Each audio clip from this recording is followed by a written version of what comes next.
Welcome to another episode of the Gay Barchive Show, where we explore gay history one bar at a time.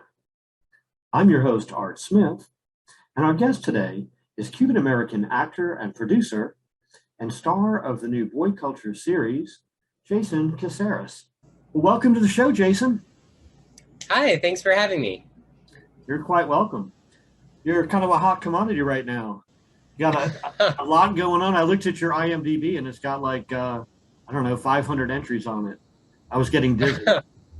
Yeah, there's quite a bit on there. It's funny that you brought up IMDb actually, because I looked at it recently and I was like, whoa, how did it 40 what now? How did that jump? Like, sometimes I'll like scroll through it and I'm like, oh, that's right. I did do that.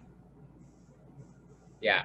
So, as you know, this project is mostly about recording memories and stories of gay bars, mostly ones that are gone by. And I know that you're not a big bar fly, but if I remember correctly. I've got a little glass of wine, came prepared for the occasion. All right, then. So I know you're not a big bar fly, you don't go to a lot of bars, but if I'm not mistaken, your first gay bar experience was at a pretty impressive club. Why don't you tell us about that a little bit? Yeah, so I believe, I don't remember exactly how old I was. I was either 17 or 18. My best friend at the time, her name was Laura. Love her. We've kind of lost touch throughout the years, but we actually reconnected pretty recently. So there's like no bad blood. I say like best friend at the time just because she was my best friend at the time. Her name was Laura, is Laura. I had never gone to a gay bar ever before in my entire life. And not because like I wasn't out or anything, just because I didn't really go to those kind of venues. Because I've been out for a pretty long time. I came out very early in my life. So we were actually supposed to all hang out. Myself, Laura, our other friends, Becca and Kat, were supposed to hang out somewhere. I don't know what happened. It fell through. Laura and I were just in my car trying to come up with something to do. And it was actually her idea. She was like, well, I've gone to Discotekka a few times before. And I was like, what's that? She's like, well, it's a gay club. Not sure if you'd want to go. And I was like, oh, am I dressed for the occasion? Like, is this something I can do? Like, what should we go? Is there a cover? Will they let me in? I'm not 21. So she had called one of her friends who was 21, got me an ID, as one does, and we showed up, and they did not think twice. They let me in. They barely looked at it, and that was my first club experience was at Discotekka, which was a massive gay club in Miami Beach. No, downtown Miami, not Miami Beach. And it was such a wonderful experience. I mean, we got to skip the entire line. Didn't have to wait to get in. Didn't have to pay a cover. We just walked right in. She didn't know anybody either. She was like, I can guarantee you if we just show up and walk to the front and pretend like we don't know what we're doing, they'll just let us in. I was like, are you sure? I remember my outfit to this day because it was so terrible. There was this trend during that time where you would layer polo shirts on top of each other and wear baggy jeans. Not to date myself, but that was the trend at the time, if you can put two and two together. And I was wearing a white polo shirt with brown lines. So under it, I layered a bright yellow polo shirt so you could see the collar sticking out, and then had an undershirt under that also. So there was 3 layers and a full-on baggy jeans. It was a lot. The layers came off slowly throughout the night. It was very, very hot in there. I'm not surprised. That's a lot of clothing for Miami bars anyway. Yeah, I don't know. I thought I was like the flyest thing in the room. I was like, wow, I'm so trendy. But then I got in and everybody was like shirtless in booty shorts. And I'm like, wow, I am overdressed for the occasion. Except for the drag queens who were fabulously dressed. But it was such a great time. I had a great time with her. She was very protective. She stayed with me the entire night. We did get a lot of free drinks. It was her idea, not mine. I did not know what I was doing, but she would kind of present me to people at the bar and be like, this is his first time. So, of course, naturally, people would turn around and be like, what are you drinking? And I'm like, I don't know. I'm 17. But I got in with a fake ID. Not that I was announcing that, but you get my drift. Yeah. Um, so I didn't pay for a single drink, had a great time, um, and then she drove home. Well, that's good. Well, I'm Yes, gonna show a few pictures of Discotekka for the people that haven't been there. Discotekka, it was owned by a friend of mine, by the way, Joe Marcella, who closed I it. I'm sorry. I don't think I ever met him, but that's super cool. He was definitely there frequently, and he closed it when they, I guess, knocked the building down to do whatever they did on that block. And after that, they opened up Hart, which was not too far from there. But Discoteca was part of a complex that was called Mecca, and it was very South Beach club style, but it was in downtown Miami. It was an 18 and up club. It was open 24 hours a day on the weekend. And it had a very eclectic clientele. Everything from weirdos, freaks, party kids, oddballs, gays, lesbians, drag queens, transsexual. Everybody was in there. And it was about 30,000 square feet. So it was a gigantic bar. I mean, that must have really blown your mind to walk in there and see this amazing place that not only was, such a fabulous place to go party with your friends, but that you were accepted as being gay in there. It wasn't like you were, at the Paris Opera House and you had to act all proper. It's Yeah, quite the experience. I mean, it was definitely mind blowing. I had been to other clubs growing up in Miami because I mean, it is Miami. I think the first club I ever went to, I was 14, and it was called Space. I'm not sure if it's still open. Um, and it was like a massive straight people club. It was like 3 stories tall. It was huge. And Miami's generally very accepting, so I didn't feel like I struggled as much as other people may have with self acceptance and tolerance and identity. Um, but that being said, that was the first time I had seen so many gay, queer people in the same room at the same time and spread out between, I think, if I remember correctly, you walked in, there was an outdoor bar. And if you kept going straight, there was the hip hop room. But if you turned right, it was the dance house techno room. And then past that, there was kind of like an R&B, like slow vibe kind of room. So it's a massive complex. Yeah, and it was open for I think 8 or 10 years, and pretty popular until you had to move because they knocked down the building. So, Mm-hmm. but it's quite the experience. And I've heard Joe talk about it before, and he still misses it. He still, in fact, when I put posts up about Mecca or Discoteca online, it's amazing to me how many people respond to it and go, "Oh my God, I missed that so much. I wish it would come back." But alas, it's not Yeah, there. Now it there was was another. definitely an experience. Now there was another nightclub that you went to in Miami also. That was a very high energy kind of disco vibe club, but it was mostly Latino, from what I understand. Is that correct? Yes, yeah. It was called Azucar, which is Spanish for sugar, probably derived from uh, a very famous Afro-Cuban singer, Celia Cruz, who would scream "Azucar" in all of her songs. Um, so it's that kind of vibe. I don't remember exactly where it was located because it was quite a few years ago. Um, but it was much more of like a local bar with a little bit of a dance floor. So not necessarily a club, um, but it was more of a local vibe. I went there a few times.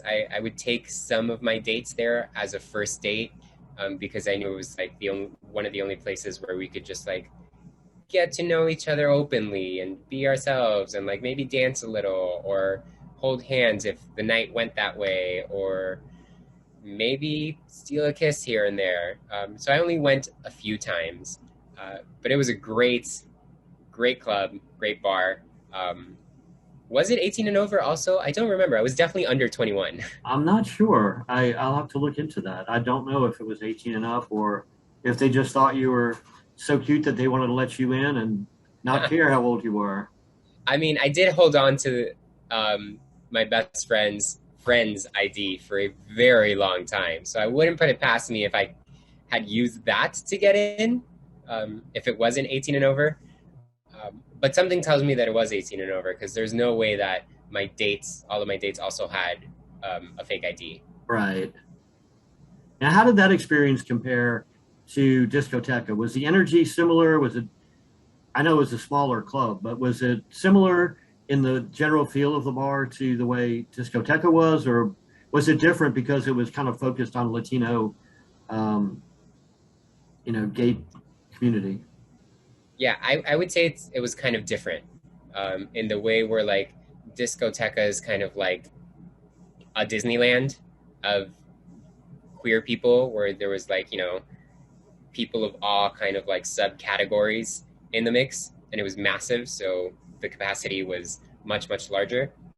Azucar was kind of more like the county youth fair in comparison to Disneyland, where it's still a great time, but much less people, caters to a very specific demographic, being queer Latinos.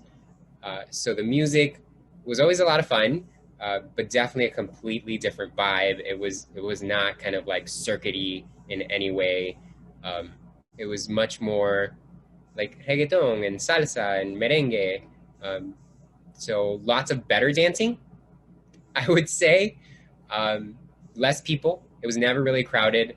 Um, it was much more homey than Discoteca was. Now, there was also, from what I've seen in the research that I've done, there was one drag queen there that I've seen perform in several video clips on YouTube and elsewhere, um, who almost seemed to be like a comedy drag queen. She had like buck teeth and kind of really funky hair, but trying to look a little like, I don't know, like Charo meets Howdy Doody. It was a really strange. Do you remember any of that at all? Was there like comedy drag or serious drag, or do you remember Uh, any drag? I don't. There was drag. There was definitely drag for sure. I don't really have a specific memory of the comedy queen that you're referring to. I do. Um, I do have a few memories of like TP Lords, Sasha Lords performing. I got kind of close to the Lords family in Florida. I'm still in touch with some of them. I was never like inducted formally or anything. Wasn't, as you mentioned, I'm not really kind of like a barfly. I wasn't in that world, but the founder of the Lords family, Alexis Lords, um, was very very nice and friendly to me. Always kind of took care of me when he saw me out and about. Never let me like stray or like you know do anything weird. If he knew something was up with some person who was trying to talk to me, he'd be like, "No, absolutely not. You're not part of, my family, but I'm still going to treat you like such." And I was like, "Oh, great." So I do remember Sasha Lords and TP Lords being performers at Azucar. I think they performed a few times at Discoteca. The one uh, drag queen who really stood out, to me, was her name is Milancita. She's like an icon in Miami. She still performs. She pretty recently fully transitioned. I'm not sure if she still does drag. Um, she's amazing. I had met her on my first night at Discoteca, and she gave me drink tickets also, gave me her phone number, was like very welcoming. If I ever needed anything, please reach out. She still to this day sometimes shares my stuff on Facebook, congratulates me on any bookings or shows or anything that I'm on. It was a very, I remember it fondly. It was a very warm and welcoming time in my coming out process. Um, so I have a lot of fond memories of both of those places. And if I'm not mistaken, Milan Sita, as a daytime profession, also does like graphic design or something. I think Yeah. she's Oh my got God, you know her?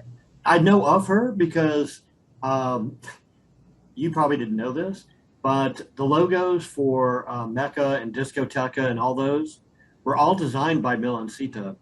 And if you look at some of the flyers for their events, her name appears on there numerous times. And I think they had several of her big birthday parties at Discoteca when they were still open. Oh yeah, So she's pretty well tied with yeah, them too. She's got a history yeah. at both places. So Oh my God, no, I, I've spoken to her. Um, if I believe I have. If I'm not mistaken, unlike you, she still sounds like maybe she just came off the boat. She has a very strong um, accent, which you yeah. managed to not have probably through many years of voice training and whatever. Well, I was born in the United States. I was first generation, um, born in the United States. Started learned English as a second language because my parents are Cuban immigrants.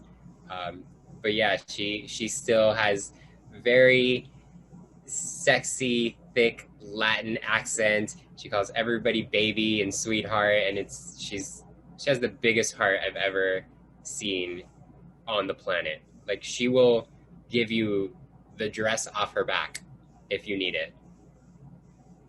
So since you now mentioned two drag queens, Alexis Lords and Milan Sita, I got to ask you this question: when you were hanging around them and they were kind of taking you under their wings, did they ever convince you to do drag?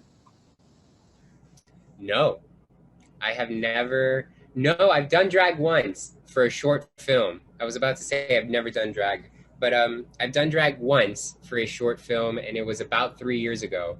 I have never felt the need or urge to dress in drag. It's just not. Um, my male presenting clothing is already very flamboyant as it is. Um, I've just never felt comfortable in women's clothing. High heels look like they are torturous. I congratulate anybody who can spend longer than 30 minutes in them. It's not something that I would find appealing or something that would complete me in this stage in my life.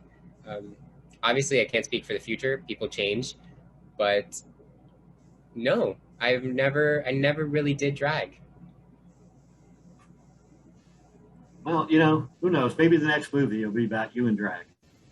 I mean, if it's for a movie, where's the contract? Where do I sign? So I jokingly made the comment when I was interviewing Alan Broca a couple weeks ago, and we were discussing you in his interview a little bit. I jokingly made the comment that I think you have the world's largest collection of black lace shirts. And of course, today you're wearing a white lace shirt. Is that like a central theme in your closet? If I were to walk into your closet, would I see like tons of lace shirts? Depends which door you open first. So I did see that interview. So I specifically pulled out a lace shirt for this one, um, just because I heard that comment. But I do have a lot of lace shirts. I have a lot of mesh, a lot of transparent shirts, see through, and I only wear them for like events or like big special promotional occasions. Other than that, my wardrobe is pretty boring. Lots of my day to day wardrobe, I like to tell people, is kind of like dad on vacation.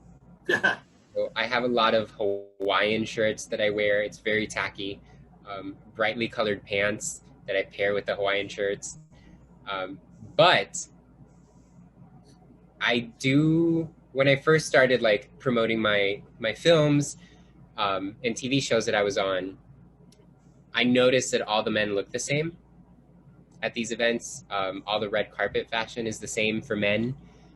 So I specifically ventured out and was like, what can I wear that would make a statement, um, bring some attention, but also represent my personality and who I am as a person, because our clothing is just another outlet for our artistry.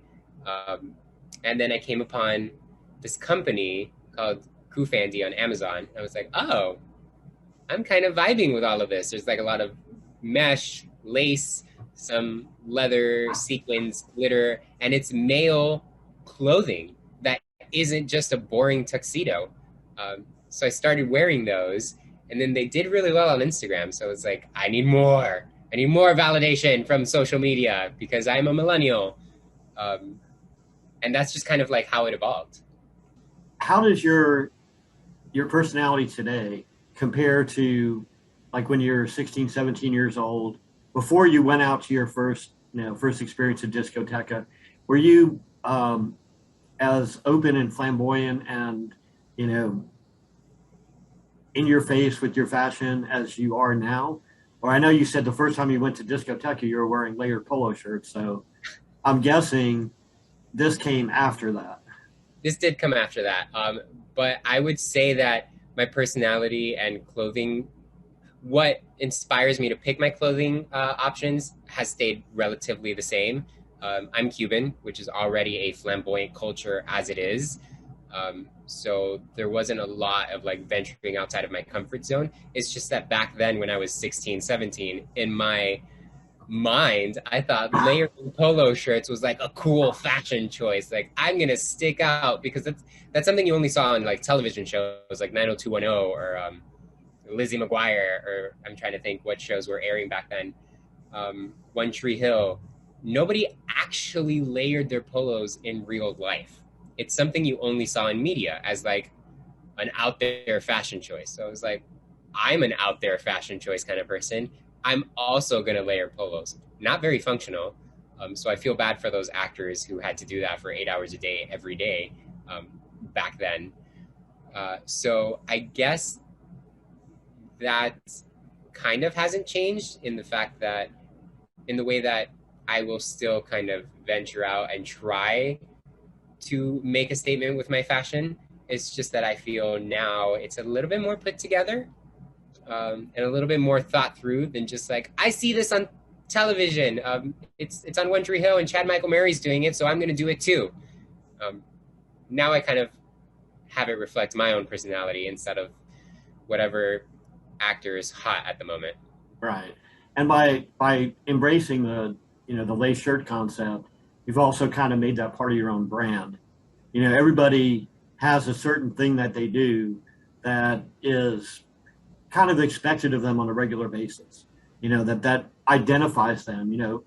At the opposite end of the spectrum, Bruce Valanche was the one who went out to every Hollywood gala possible wearing graphic T-shirts. Some T-shirt with a big graphic design on it. Everybody else is in a stuffy tuxedo and black tie, and he's wearing, a T-shirt. So everybody Yeah, takes something to make their own identity, and that seems to work really well for you. yeah, he still does that. He came Yes. to a opening night of a play I did called Hit the Wall at the LGBTQ Center wearing a graphic T-shirt, and everybody else was, at the time, my fashion statement was weird bow ties. So I Uh-huh. had like bow ties with like peacock feathers, or bow ties with like crystals, or a mirrored bow tie. Um, Now it's lace, but he showed up in a T-shirt. Yeah. He even told me that when I interviewed him, he was one of the first interviews I did in the series.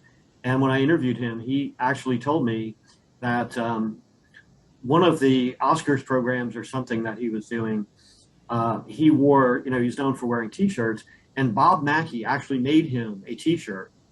So Oh, Bob Mackie actually dressed Bruce Valanche for a formal Hollywood event, a red in a carpet event, which is kind of crazy.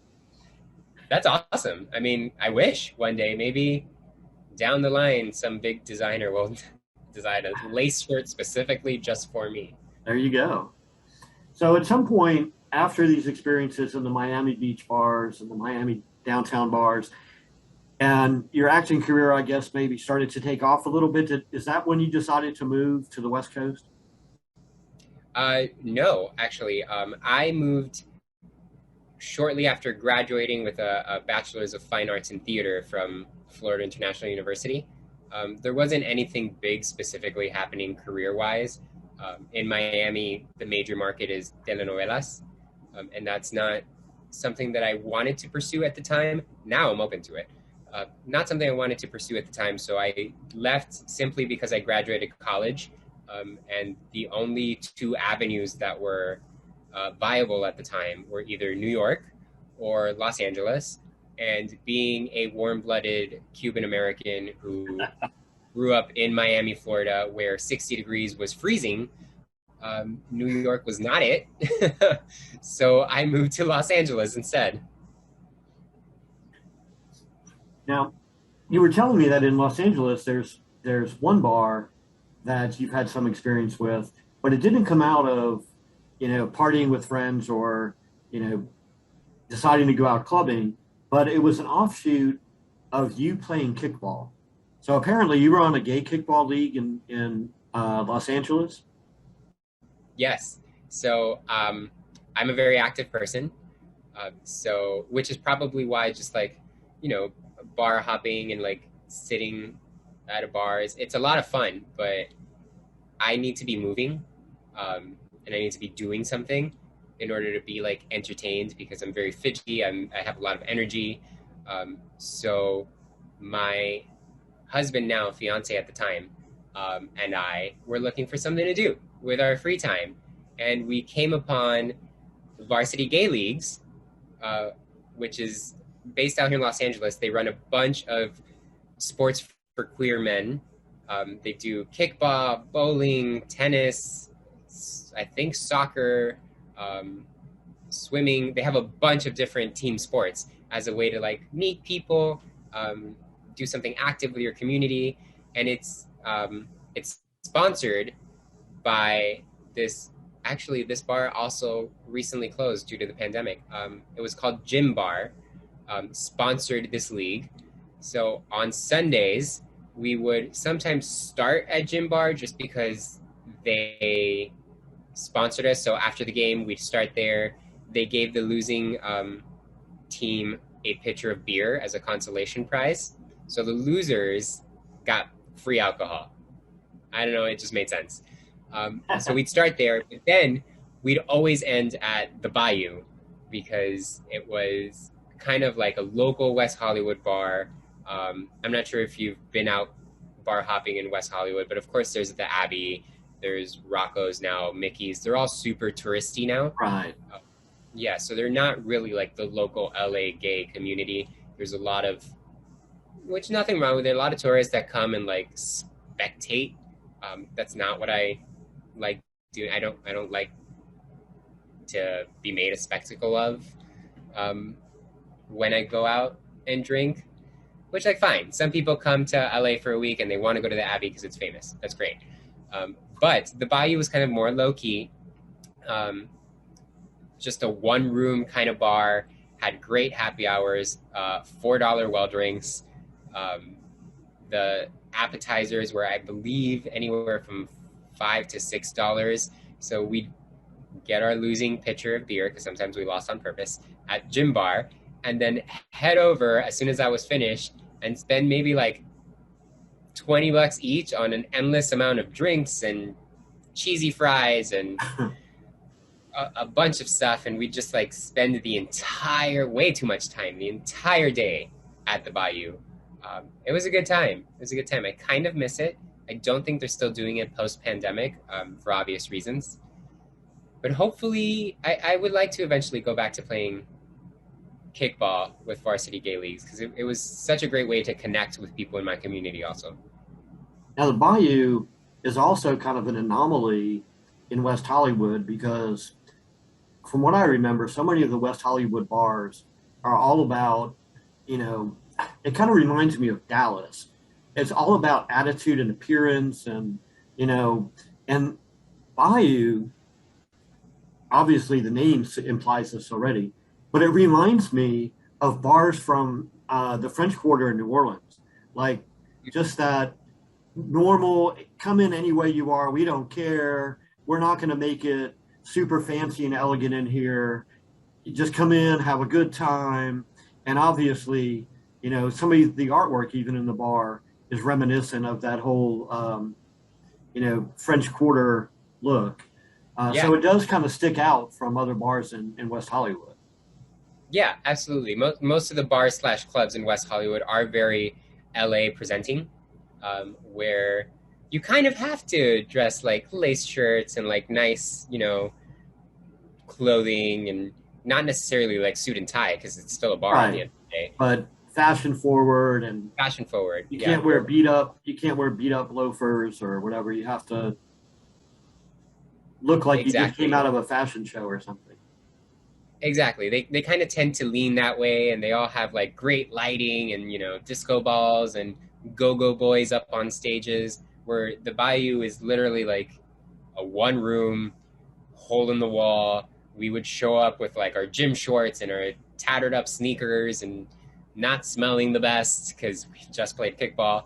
Um, and they did have like that big Mardi Gras kind of like mask decoration.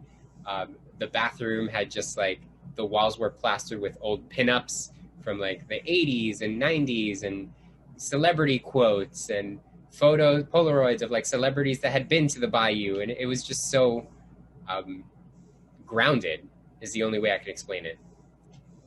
And that bar is still operating, isn't it? Bayou is still open.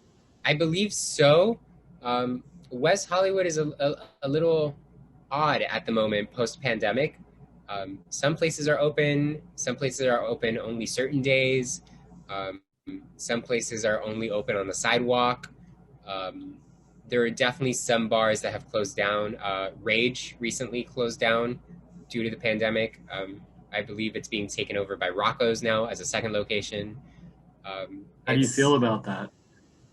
What do you think is going to happen when Lance Bass puts his name on a gay bar in West Hollywood? Is it going to be another, you know, um, fan magnet, and every tourist in town is going to go there hoping to see either Lance or some other celebrity friend, and or is well, it going to be he's had Rocco's open for a few years now in West Hollywood, and right? it's right across where Rage used to be.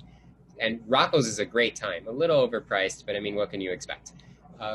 It's a great time. It's a fun daytime restaurant that eventually turns into a nightclub. They remove all the tables from inside. They put up these stages. They have the go-go boys. They have the great lighting. They have the videos.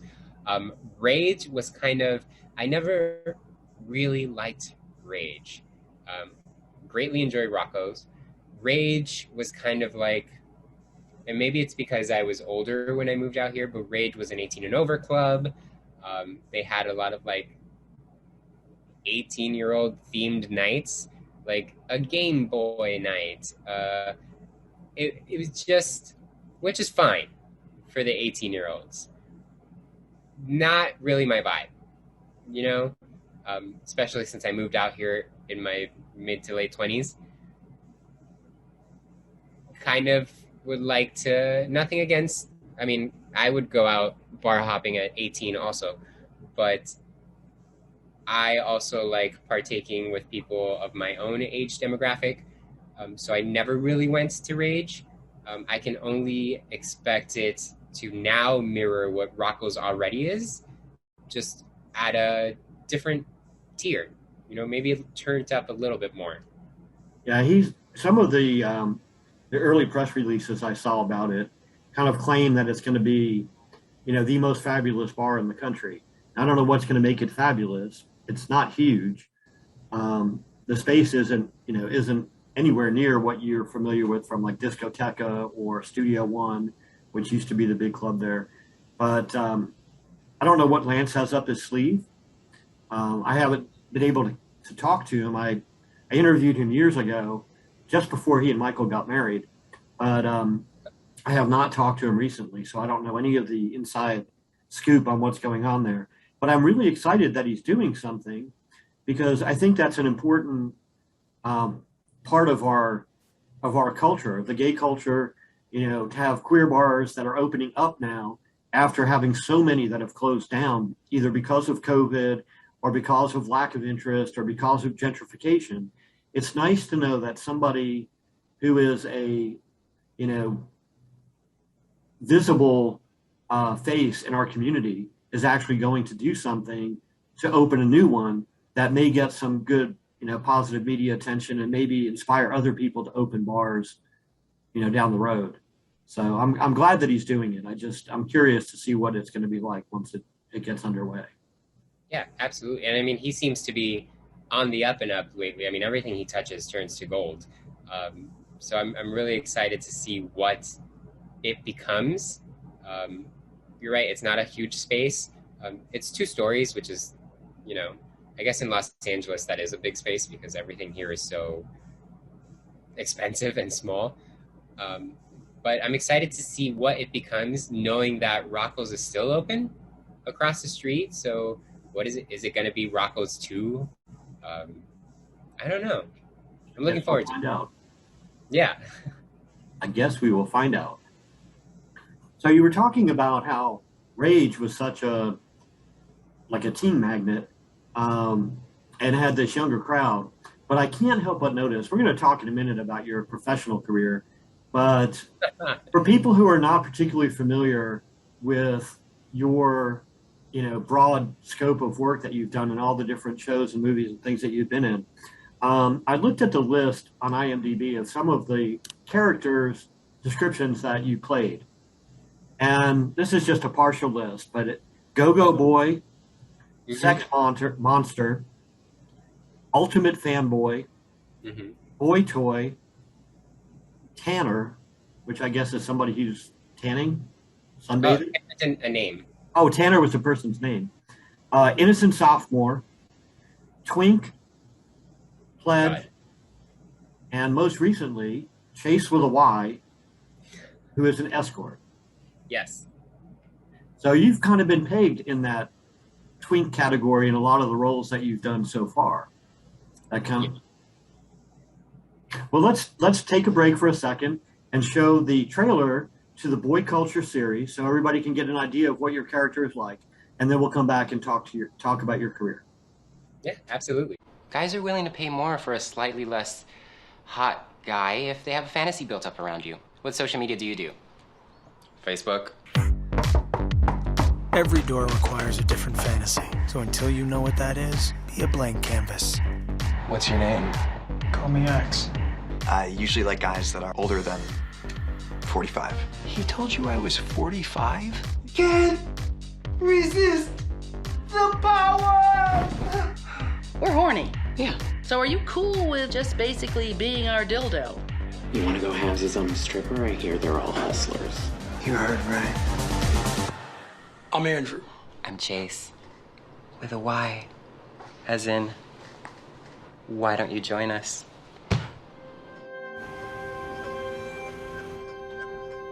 You were born to be abused. Yes. Tell me how nasty I am. X. My timing's just off. My timing's fine. Your timing is off. This is not gonna work if you don't respect the boundaries. Everything's so public these days. I just want something to be private for a change. I want to have sex. It's my choice. It's just, I think you should be doing it with someone your own age. It doesn't take superhuman powers of perception to see you're denying yourself something because you think you don't deserve it. Breaking up with you was a mistake. Let's figure this out together.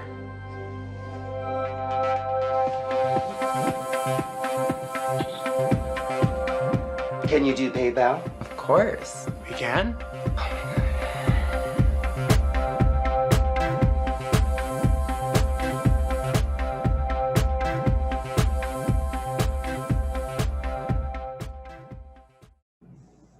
Wasn't that great? Did you enjoy the clip? I did.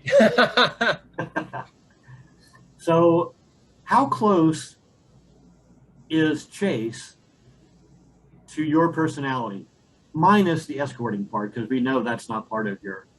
Yeah. I'm not an escort, despite what I am constantly cast as. So please stop sending me messages, guys, to my DMs and asking me if I am, which does happen. I'm not an escort. But you could always pull an X and give them an outrageous fee. It's okay, it'll True. cost you $100,000 for an hour. $100,000. Yeah, but then there would be that one person who's like, okay, where do I transfer it to? Oops. And I'm like, I have a conversation with my husband. Should I do it? I'm kidding. No, the answer's no. I would say that Chase, I don't think that I am similar to Chase in very many ways, to be honest. Except for when it comes to confidence.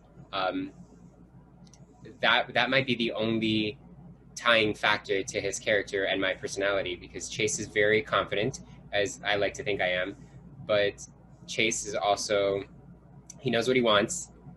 He uses his sexuality to get it, which there's nothing wrong with. And there's a little bit of a diabolical side to him as well. He's kind of manipulative. He uses people, so he's a people user, where I like to think I'm a people pleaser. So that's where we differ. As a person, I think I'm kind of like a child. I'm very silly, self-deprecating, which Chase is not. He would never use any of his faults to make someone else laugh. I do that all the time. He's very good at honing into someone's insecurities and using that to his advantage, whereas I would never. I would feel really guilty doing that.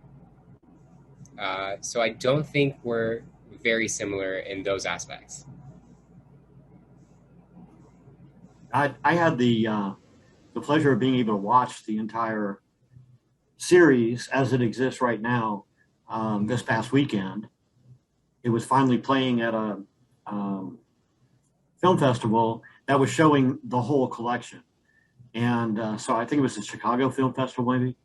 Yeah, Reading Fest? Yeah, so I watched the entire thing. And, of course, I had seen the original movie many years ago. And I always thought that, the X character was kind of a little odd. His personality, I don't know, was just a little strange to me.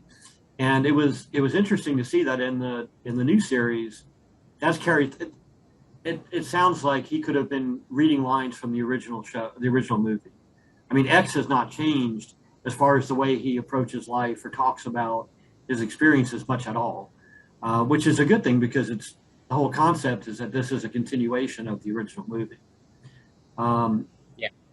But I noticed that in one of the segments of Boy Culture, the series, you also have the pleasure of,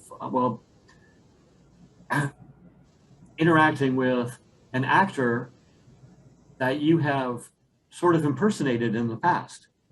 In one of the segments, Steve Grand is the focal character, and you actually played Steve Grand, the younger Steve Grand, in a story about Steve Grand. So I did. What was that like, working with him the first time, trying to be a mini him, and then working with him again? So Steve Grand, and he wrote this fantastic post after the Reeling Film Festival in Chicago, where he mentioned our work in the past and made a comment about how no one should ever forget that he gave me my first job. And I laughed. I was like, it's true. Steve Grand gave me my first acting job when I had just moved to Los Angeles. I think I had been here not even 2 months, a month and a half. And I had seen this audition posting. They had a picture of the artist, and they were like, we're looking for a younger version of this artist for his music video. And I saw the picture and I was like, I can kind of see it. I think, maybe. Sure, why not? So I sent in a picture, and they called me. They're like, you're a dead ringer. You look exactly like him. You have the same thick eyebrows. I'm like, oh, great. Thanks. Sure. So he gave me my first acting job. It was a 2-day shoot. I met him on the first day, obviously. He was like, wow, you look exactly like me. And I'm like, I don't know. Maybe I'm more attractive? I'm kidding. It was a joke. And he was a very sweet, kind of shy. I don't know if he still is, but he was very shy. I was also very shy. He was blowing up. He had just come off of All American Boy, his first like major viral music video, and the media was like painting him as like the first openly gay country singer. And I remember talking to him about it, and he was like, "I'm not a country singer. I had one song that kind of sounded like country. I don't know why they keep saying it." And I was like, "I don't know, man. Just write it out. Take the press for what it is." So that was great. And then fast forward maybe 6 years later, and I'm doing this series, Boy Culture, the series, and they tell me that Steve Grand, this amazing artist we just got, I can't believe we got him. He's flying in from Chicago. And I was like, oh, who is it? Like, oh, Steve Grand. He's going to be one of the guest stars. And then I was like, oh my God, no way. I played Steve Grand at 15, even though we're the same age. This is so cool. So it kind of all came full circle where he gave me my first job on his project. I had nothing to do with casting him, but then he was a guest star on a project that I'm kind of like the series regular in. So it's a great full circle moment. And I'm really excited for him. I'm happy for all of his success. He's doing this Grand Access clothing line that, Steve, if you're watching this, I would love one of the bathing suits. Please send me one. I feel like there's enough history there where you can just like ship it to me. So, you know? And of course, if he sends it to you, you're going to post a picture of it on Instagram, which a million people are going to see and get more press for him anyway. Of course. So, Steve, hook it up, you know? He's a great guy. I met him a few years ago. He was a grand marshal. I live in Tampa, Florida. And he was a grand marshal. You'd feel right at home here. There's a huge Cuban population in Tampa. But he was one of the grand marshals for the Tampa Pride Parade a few years ago. And I would interview all the grand marshals and the VIPs and everybody for a whole series of videos about Tampa Pride. And I interviewed him in the trailer where he was, they set up for him to get changed before his performance. And it happened to be that Tampa Pride was on my birthday weekend. And when he found out in the middle of the interview, he started to sing happy birthday to me while I was standing there. And he's just such a nice guy, so friendly and down to earth, just a real genuine guy. And he's a lot shyer than people would think. Also, how very Marilyn Monroe of him to just start singing happy birthday to you in the middle of an interview. But yeah, he's a sweetheart. And I wish him nothing but the best. It was really kind of cool. So I know you've got a couple of other projects that you've been working on lately. What is coming up next for you? What should we look for after, we explore the jasoncaceres.com website and find all the links to all the stuff that you've done? There are some really cool, I really enjoyed watching some of those little video clips of you doing all kinds of things on there. I mean, there's some great material on your website for people who really want to get an overview of what different kind of things you've done in your career. But what are you looking forward to? What comes up next after Boy Culture, the series? Yeah, so I just shot a small role on this major Hulu show coming out soon called Pam and Tommy, which chronicles the life of Pamela Anderson and Tommy Lee during their major sex tape scandal. Like, what can I say? During their major sex tape scandal. So I have a small role in that. I'm really excited for that to come out. I don't know when the release date is, but it'll be on Hulu. So major streaming platform. I also have really exciting news about a series called Demon Hunter that I am in. It's kind of like a queer horror anthology of sorts. It's Buffy the Vampire Slayer meets something very gay. Meets something very gay. So like a gay Buffy the Vampire Slayer is currently in talks to be picked up by a major streaming site. That's all I can say. But it's very funny, scary at some points, but also very sexy. I play a psychic go-go boy named Alejandro. So back to tie that back into me playing a lot of go-go boys. Not saying I'm being typecast, but it is what it is. So that's very exciting. And then I'm starting work on a new series in November called Open to It, which follows the lives of this gay couple who is in the process of figuring out whether an open relationship would work for them or not. And each episode tackles different stigmas, different relationship types, and kind of navigates that world a little bit. So we see this couple struggle through, should they do it or not, basically. That sounds really interesting. And you've obviously got, some connections with some people who are ingrained in the gay movie scene. I know with Alan Broca, I think everything he's ever done has been a gay production of some sort, even going all the way back to Rick and Steve. Matthew Rettenman has a little bit different portfolio, and he's done some. But if I'm not mistaken, didn't he write Encyclopedia Madonica? Wasn't that He one did. of his? He So did. that's pretty gay, though. I guess that counts as gay. Yeah, he also runs Encyclopedia Madonica, the Instagram. So definitely follow him there. But yeah, Matthew Rettenman and Alan Broca are icons. And I'm just thrilled that I even got to be in the same room, let alone work with them. I joked about possibly another Eating Out movie and making me the star with Alan.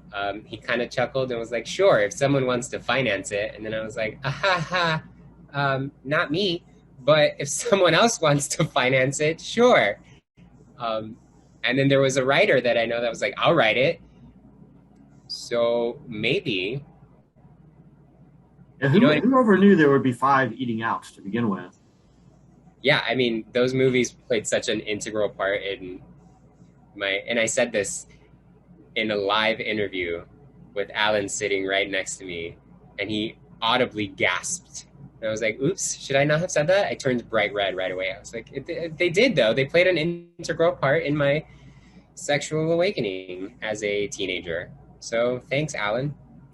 Now, there's a few people out there. I also recently interviewed Todd Stevens, who did the movie Swan Song that just came out, and was also known for Edge of 17, which kind of mirrors your story a little bit, except it was in a small town in Sandusky, Ohio. High school senior, 17 years old, going into a gay bar. But it's kind of refreshing to see that there are people who've been out there that have made a career out of it for not just a couple of years, but for decades, producing TV shows and movies that reflect gay life in some way other than the gay being, the comic relief or the villain or something, ancillary to the main story. And apparently with your career, you've done a number of projects that you portrayed a gay character. So that must feel good too. I would say most, if not all of my characters have kind of been in the queer world. Not all, definitely a large majority. But I think people are starting to realize that it's not a fad. Right. We exist, we're here to stay, and we have relevant stories too, other than like coming out, getting kicked out, finding drugs, and dying of AIDS, which is a very valid story. It happens way too often, but there are other stories that we can tell, and there are other forms of living a queer life that don't always have to be negative or comedic. I agree. In fact, that's part of the reason that this project got started for me. I was reminiscing a couple of years ago about the first mega bar that I went to, which was a bar called Backstreet in Atlanta. And I remember when I walked in there, was there with my boyfriend to celebrate New Year's weekend. We had traveled from Nashville to Atlanta for the weekend. And it was so amazing that we literally decided before we left Atlanta that we were moving to Atlanta. And we went out and rented an apartment, got the utilities turned on. I went to a job interview and got hired. And then we went back to Nashville. And the following weekend, we moved to Atlanta because of the bar. And I got to thinking about all those old bars that, like you talking about Discotekka. That was an amazing experience. That was just mind-boggling to see a bar that big and that fabulous. And yet, 10 years later, nobody's going to remember it because it's not recorded. That part of our history was just abandoned. People want to talk about who is the activist or who is in the closet or, who got killed because they were gay or what politics were going on. And the bar scene, which was such a big part of building our community, was getting left aside. So over the past year and a half, I've documented over 1,500 gay bars around the country that no longer exist. And the number keeps growing. But I'm really glad that you were able to talk about Discotekka because, that's something that's relevant to people in your age group. And, there are younger people that have been there. Some of the bars that closed 40 years ago, you'd have to be 60, 70 years old to even know what they were to begin with. So it's kind of nice to have some fresh blood in the mix too. Yeah, and that's just mentioning the ones that have closed, because like Twist and Score were a huge part of my college years. Also, I'm sure you're familiar actually with those two Miami Beach bars. Palace, obviously, is still open. It's just moved locations. There's so many. Well, and in South Beach, you had the Warsaw Ballroom was an iconic one that used to exist before your time. Liquid was another one that was right there. Was it Sanctuary? I'm not familiar with those. There were several big bars that were very popular in Miami for quite a while. Miami's been known for having some pretty extravagant clubs. And, but I'm glad you got to share some of that experience with us and tell us a little bit about the bars that you went to in your early years, and to kind of enlighten us a little bit about what the scene was like in Miami and more recently your experiences in WeHo at Bayou, which sounds like a place I'll need to visit next time I go. So thank you for taking the time to talk to us about this. We appreciate it. Yeah, thanks for having me. I had a lot of fun.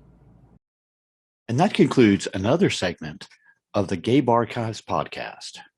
You can find more podcasts at gaybarchives.com/podcast. We also have more information about this podcast and links to the other podcasts we have completed. We hope you enjoy your trip down memory lane.